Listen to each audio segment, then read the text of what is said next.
Το Gorges de la Bourne είναι ένα πολύ γραφικό φαράγγι που βρίσκεται στη γαλλική περιοχή Auvergne-Rhône Alpes, στο νοτιοανατολικό τμήμα της χώρας, εντός του φυσικού πάρκου Vercors. Βρίσκεται στον ορεινό όγκο Vercors και το ταξίδι είναι διάσπαρτο με εκπληκτική θέα σε αυτό το μεγαλειώδες τοπίο. Όταν οδηγείτε μέσα στο ασβεστολιθικό φαράγγι, η θέα γύρω σας είναι όμορφη και μαγευτική.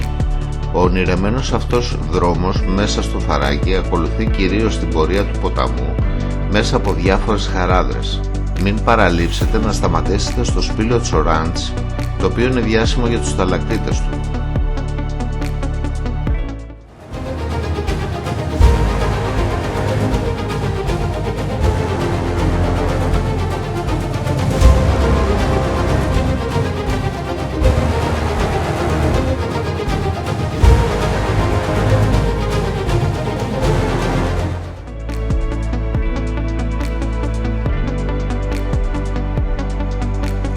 Η ιστορία πίσω από τη διαδρομή που διασχίζει τα χανή φαράγγια του Vercors είναι τόσο περίπλοκη όσο και η ελικοειδής πορεία της.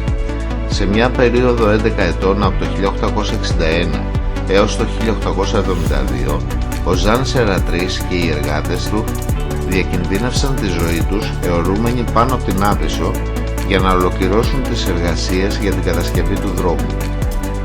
Ο δρόμος μέσα από τα φαράγγια που έχει χαράξει ο ποταμός Bourne είναι πλήρως ασφαλτοστρωμένος.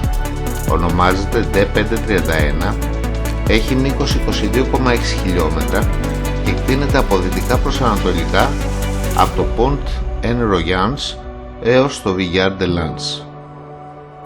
Η οδήγηση είναι πολύ προκλητική με στενά μέρη, μη φωτισμένα τούνελ και αμέτρητες στροφές. Να είστε προσεκτικοί, γιατί μερικές φορές μπορεί η διάσχισή του να γίνει επικίνδυνη.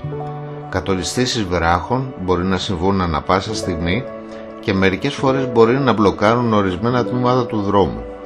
Ο δρόμος ακολουθεί κυρίως την πορεία του ποταμού μέσα από διάφορες χαράδρες και μπορεί να έχει πολλή κίνηση το καλοκαίρι. Απολαύστε το!